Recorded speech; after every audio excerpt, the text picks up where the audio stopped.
નમસ્કાર, હું છું આપની સાથે હિરલ મહેતા। અમદાવાદ શહેરમાં ભારે વરસાદથી ઠેર ઠેર અનેક વિસ્તારોમાં પાણી ભરાવાની સ્થિતિ ઊભી થઈ છે। પૂર્વ અને પશ્ચિમ બંને વિસ્તારમાં જળબંબાકારની સ્થિતિ ઊભી થઈ છે।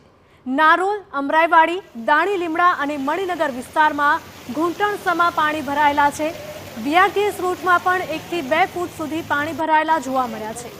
તો પશ્ચિમ વિસ્તારમાં પણ અનેક એવા વિસ્તારો છે કે જે જળ ભરાવના કારણે જાણે કે જળમગ્ન બન્યા છે। પ્રહલાદનગર હોય કે પછી વેજલપુર, થલતેજ હોય કે અમરાઈવાડી, આ તમામ વિસ્તારો પાણી થઈ ચૂક્યા છે। મહાનગરના રસ્તાઓમાં પાણી ભરાઈ જવાથી તળાવ જેવા ઘાટ ઘડાયા છે। એએમસીની અણઆયોજનના કારણે અમદાવાદીઓ હેરાન પરેશાન થયા છે।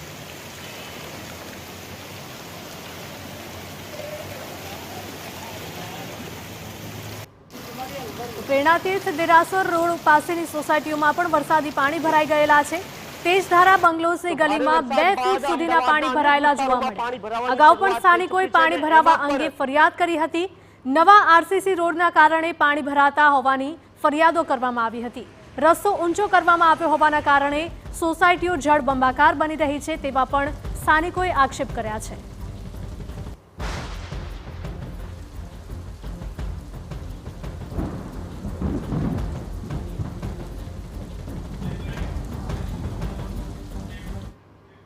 તો અમારા સંવાદદાતા જિગ્નેશ અને રોનક બંને લાઈવ જોડાઈ ગયા છે અમદાવાદમાંથી। જિગ્નેશ, સૌથી પહેલા આપની પાસે આવવા માંગીશ, આપ હાલ કયા વિસ્તારમાં છો અને ત્યાં કેવી પરિસ્થિતિ?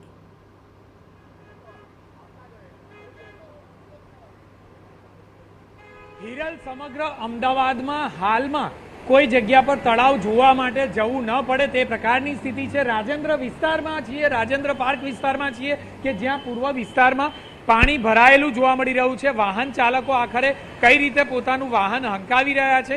નાના વાહનોની કોઈ વિસાત નથી, કારણ કે કોઈ પણ પ્રકારે રિક્ષા હોય કે 4 વ્હીલર હોય, ઇકો કાર હોય, તે તમામ આ રસ્તા પરથી પસાર થાય તો તે બંધ થઈ જાય છે। જે ધસમસતા પાણીનો પ્રવાહ છે તે દ્રશ્યો બતાવીશું કે આજુબાજુમાં જે દુકાનો છે તે દુકાનના જે વેપારીઓ છે તે મુશ્કેલીનો સામનો વર્ષોથી કરી રહ્યા છે। જે વોટર કમિટીના ચેરમેન છે તેમણે તેઓ દાવો કર્યો છે કે આખરે કયા વિસ્તારમાં પાણી ભરાયા છે। કોઈ જગ્યા પર પાણી ભરાવાની યોગ્ય રીતની ફરિયાદ નથી, લોકોને કોઈ હાલાકી નથી, પરંતુ તેઓ માત્ર પોતાની ઓફિસમાં બેસીને આ પ્રકારનું નિરીક્ષણ કરી રહ્યા છે। તેઓએ બહાર નીકળવાની જરૂરિયાત છે, તો તેમને ખ્યાલ આવશે કે હકીકતમાં કયા વિસ્તારમાં કેટલું પાણી ભરાયું છે। કેટલાક લોકો છે તેમની સાથે વાત કરીશું। કેટલા વર્ષથી અહીંયા પાણી ભરાય? અહીંયા આગળ કરીબન સમજો ને કે 20 થી 25 વર્ષથી એટલું બધું પાણી ભરાય છે કે નોર્મલ થોડો ઘણો વરસાદ પણ પડે છે ને તો એની અંદર 3 થી 4 ફૂટના પાણી ભરાય છે। તમે જોઈ શકો છો કે અહીંયા આજુબાજુમાં દુકાનો છે તો દુકાનોની અંદર પણ થોડા વરસાદની અંદર પાણી ભરાઈ જાય છે અને એ પાણી એટલું બધું ભરાય છે કે લોકોને નીકળવામાં પણ તકલીફ પડે છે। સાધનો ઓટોમેટિક બંધ થઈ જાય છે, એટલે એટલો એનો નિકાલ જરા પણ થતો નથી। રાજેન્દ્ર પાર્ક રોડ ઉપર કેનાલની બાજુમાં જરા પણ એનું સમજો પાણી નિકાલનો છે જ નથી। એને બાજુમાં હિરલ કેનાલ આવેલી છે, પરંતુ તેમ છતાં કેનાલમાં પાણીનો નિકાલ થતો નથી અને 25 વર્ષથી આ જ પ્રકારની સમસ્યા છે। વોટર કમિટીના ચેરમેને એવો દાવો કર્યો છે કે હાલમાં કામગીરી ચાલુ છે। શું સવાલ તેમને એ છે કે 25 વર્ષથી કામગીરી આ વિસ્તારમાં ચાલે છે? આપ શું માનો છો, જે સમસ્યા છે વેપારીઓ માટે કેટલું નુકસાન અને કયા પ્રકારની મુશ્કેલી? અમે અહીંયા 20-25 વર્ષથી તો આ જોઈએ છીએ। દર વખતે લોકો આ મતલબ મંત્રીઓ જે બી હોય આ જ વાત કરે છે કે ભાઈ આનો નિકાલ ચાલુ છે, નિકાલ થઈ જશે। વચ્ચે આખી લાઈન બી આખી આ લોકોએ નવી બી નાખી, સમજો કે લગભગ એના 3-1 વર્ષ થયા, 3-4 વર્ષ। હા, આખી આ જે ગટર છે એ આખી નવી બનાવી પણ એનો કોઈ જ નિકાલ અત્યાર સુધી આવ્યો નથી। પોણા ભાગનું તો પાણીના બદલે કચરો ભરાયેલો છે। કચરો સાફ કરવાનો, એની અંદર પથરા માટી એટલી બધી છે કે પાણી નીકળવાના જગ્યાઓ ઉપર પથરા જ પથરા છે। કોર્પોરેશન એવું કહે છે કે ચોમાસું ચાલુ થાય એ પહેલા તમામ વોટર ડ્રેનેજ લાઈન અને સ્ટ્રોમ વોટર લાઈન એટલે કે વરસાદની લાઈનો 3 વખત સાફ થાય છે। આપણે જોયું છે ક્યારે? ના, અમે ક્યારે જોયું નથી। અને બીજું કે અહીંયા એટલી હાલાકી પડે છે કે થોડો બી વરસાદ આવી જાય, સમજો કે અડધો કલાક ખાલી વરસાદ આવે એટલે અમારે બધાને જો તમે સામે બી જુઓ, બધી દુકાનો બંધ કરીને ઘરે જતા રહેશે। અમારે ટેક્સ ભરીએ છીએ બરાબર, એમને તો બેસતા નથી। હવે થોડો અડધો કલાક વરસાદ આવે અમારા દુકાન બંધ કરીને ઘરે જવાના વારા આવે છે।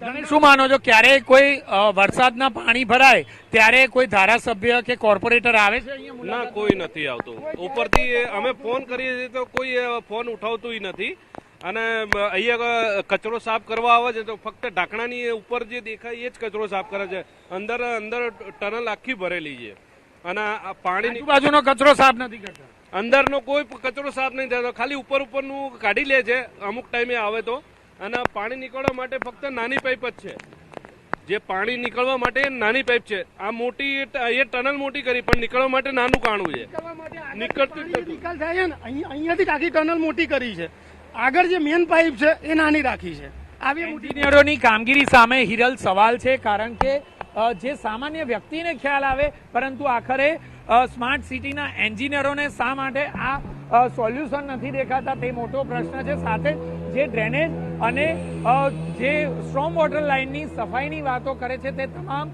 સફાઈના દાવા અહીં પોકળ સાબિત થયા છે કારણ કે સ્થાનિકો આક્ષેપ કરી રહ્યા છે કે માત્ર ને માત્ર ડ્રેનેજના ઢાંકણા ઉપરની જ સફાઈ કરવામાં આવે છે. ડ્રેનેજની અંદરની લાઈનો તેમજ આજુબાજુમાં રહેલા કચરાની સફાઈ કરવામાં આવતી નથી અને એટલા માટે જ વરસાદ આવે ત્યારે આ જ કચરો તે લાઈનમાં જઈ અને બ્લોક કરી નાખે છે. આખરે 1000 કરોડ રૂપિયા શહેરમાં માત્ર વરસાદી પાણીના નિકાલ પાછળ ખર્ચ કરી દેવામાં આવ્યા છે પરંતુ આખરે આ ખર્ચ ક્યાં થયો છે, કેવી રીતે થયો છે અને કરાયેલા ખર્ચ બાદ આ જ લાઈનોમાંથી પાણીનો નિકાલ યોગ્ય રીતે થાય છે કે કેમ તે જોવાની દરકાર આ કોઈ પણ કમિટીના ચેરમેનો નથી લેતા, કોઈ પણ સ્થાનિક કોર્પોરેટર નથી લેતા. માત્ર ને માત્ર ધારાસભ્ય અને તમામ વ્યક્તિઓ તમે જોતા હશો તો તેઓ માત્ર ને માત્ર પોતાની ઓફિસમાં અત્યારે બેઠા હશે. કોઈ પણ જગ્યાએ TV9ની ટીમ દરેક વિસ્તારમાં ફરી રહી છે. કોઈ જગ્યા પર કોઈ કોર્પોરેટર કે કોઈ ધારાસભ્ય શોધે જડતા નથી. આખરે મેયર ક્યાં છે, સ્ટેન્ડિંગ કમિટી ચેરમેન ક્યાં છે તે સૌથી મોટો પ્રશ્ન છે કારણ કે આ તમામ એવા વ્યક્તિઓ છે કે જે વ્યક્તિઓ ચૂંટણીના સમયે વોટ માંગવા માટે આ જ પ્રજા પાસે આવતા હતા, દોટ મૂકીને આવતા હતા, પોતાના એવા દાવા કરવામાં આવતા હતા કે આખરે પેજ પ્રમુખ બનાવવામાં આવ્યા છે. દરેક સોસાયટીએ તેમનું નેટવર્ક છે તો આખરે આ જ નેટવર્કનો ઉપયોગ કરી અને શા માટે શહેરના અલગ અલગ વિસ્તારોમાં કઈ જગ્યા પર પાણી ભરાય છે તે શોધવામાં નથી આવતું, તેનું સોલ્યુશન કેમ નથી લાવવામાં આવતું તે સૌથી મોટો પ્રશ્ન છે. આખરે